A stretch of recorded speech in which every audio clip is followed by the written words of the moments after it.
ಗಾಯತ್ರಿ ಶಾಂತೇಗೌಡಗೆ ಕೈ ತಪ್ಪುತ್ತಾ ಸಚಿವ ಸ್ಥಾನ. ಕೊನೆ ಕ್ಷಣದಲ್ಲಿ ಮತ್ತೊಂದು ಬದಲಾವಣೆ ಆಗುತ್ತಾ? ಇನ್ನು ಗಾಯತ್ರಿ ಶಾಂತೇಗೌಡಗೆ ಕರೆ ಮಾಡದ ಸಿಎಂ. ಇನ್ನು ಕರೆ ಮಾಡಿಲ್ವಂತೆ ಗಾಯತ್ರಿ ಶಾಂತೇಗೌಡ ಅವರಿಗೆ ಸಿಎಂ ಸಾಹೇಬ್ರು. ಹಾಗಾಗಿ ಕೊನೆ ಕ್ಷಣದಲ್ಲಿ ಮತ್ತೊಂದು ಬದಲಾವಣೆ ಏನಾದ್ರೂ ಆಗುತ್ತಾ ಅನ್ನೋ ಪ್ರಶ್ನೆ ಇದೆ. ಸಿದ್ದರಾಮಯ್ಯರಿಂದಲೂ ಪ್ರಮಾಣ ವಚನಕ್ಕೆ ಮಾಹಿತಿ ಬಂದಿಲ್ಲ.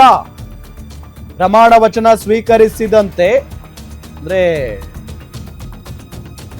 ಗಾಯತ್ರಿ ಶಾಂತೇಗೌಡ ಅವರಿಗೆ ಸೂಚನೆ ಬಂದಿದೆ. ಗಾಯತ್ರಿ ಶಾಂತೇಗೌಡ ಅವರಿಗೆ ಸೂಚಿಸಿದ್ದಾರೆ ಸಿಎಂ ಡಿಕೆಶಿ ಮತ್ತು ಮಾಜಿ ಸಿಎಂ ಸಿದ್ದರಾಮಯ್ಯ ಅನ್ನೋದು ಗೊತ್ತಾಗ್ತಾ ಇದೆ.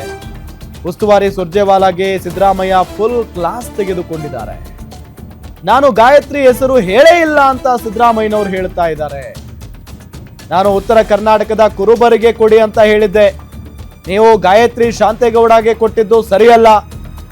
ಮೊದಲು ಪಟ್ಟಿಯಲ್ಲಿ ಹೆಸರು ಬದಲಿಸಿ ಅಂತ ಸಿದ್ದರಾಮಯ್ಯನವರು ಹೇಳಿದ್ದಾರೆ ಅನ್ನೋದು ಗೊತ್ತಾಗ್ತಾ ಇದೆ. ಸೊ ಹಾಗಾಗಿ ಇಷ್ಟೆಲ್ಲ ಬೆಳವಣಿಗೆ ಆಗ್ತಾ ಇದೆ ಅಂತ ಅಂದ್ರೆ ಕೊನೆಯ ಕ್ಷಣದಲ್ಲಿ ಮತ್ತೊಂದು ಬದಲಾವಣೆ ಆಗೋದ್ರಲ್ಲಿ ಸಂಶಯನೇ ಇಲ್ಲ. ನೋಡಿ, ಮಂಕಾಳ್ ವೈದ್ಯ ಅವರ ಹೆಸರು ಕೂಡ ಲಿಸ್ಟ್ ನಲ್ಲಿತ್ತು. ಅದಾದ ನಂತರ ಚೇಂಜಸ್ ಆಯಿತು. ಅವರ ಹೆಸರನ್ನ ಕೈಬಿಟ್ಟು ಎಸ್ ಮಲ್ಲಿಕಾರ್ಜುನ್ ಅವರ ಹೆಸರನ್ನ ಕೂಡ ಅಲ್ಲಿ ಸೇರಿಸಲಾಯಿತು. ಸೊ ಅದೇ ರೀತಿಯಾಗಿ ಗಾಯತ್ರಿ ಶಾಂತೇಗೌಡ ಅವರಿಗೂ ಕೂಡ ಸಚಿವ ಸ್ಥಾನ ಕೈ ತಪ್ಪುತ್ತಾ ಅಂತ ಹೇಳಿ. ಇನ್ನು ಗಾಯತ್ರಿ ಶಾಂತೇಗೌಡ ಅವರಿಗೆ ಸಿಎಂ ಡಿಕೆ ಶಿವಕುಮಾರ್ ಅವರು ಕಾಲ್ ಮಾಡಿಲ್ಲ.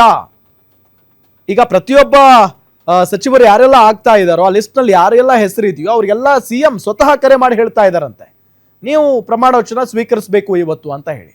ಬಟ್ ಇದುವರೆಗೂ ಗಾಯತ್ರಿ ಶಾಂತೇಗೌಡರಿಗೆ ಕರೆ ಮಾಡಿಲ್ಲ. ಜೊತೆಗೆ ಸಿದ್ದರಾಮಯ್ಯ ಅವರು ಕೂಡ ಏನು ಮಾಹಿತಿಯನ್ನ ಕೊಟ್ಟಿಲ್ಲ. ಸಿದ್ದರಾಮಯ್ಯನವರು ಹೈಕಮಾಂಡ್ ನಾಯಕರಿಗೆ ಹೇಳಿದ್ರಂತೆ, ಉತ್ತರ ಕರ್ನಾಟಕದ ಕುರುಬ ಯಾವುದಾದ್ರೂ ಒಬ್ಬ ನಾಯಕರಿಗೆ ಅವಕಾಶವನ್ನ ಮಾಡಿಕೊಡಿ ಅಂತ ಹೇಳಿ. ನೀವು ನೋಡಿದ್ರೆ ಗಾಯತ್ರಿ ಶಾಂತೇಗೌಡ ಅವರಿಗೆ ಅವಕಾಶವನ್ನ ಮಾಡಿಕೊಟ್ಟಿದ್ದೀರಿ, ನಾನು ಇವ್ರ ಹೆಸರನ್ನ ಹೇಳೇ ಇಲ್ಲ ಅಂತ ಹೇಳಿ ಸಿದ್ದರಾಮಯ್ಯನವರು ಹೇಳ್ತಾ ಇದ್ದಾರಂತೆ.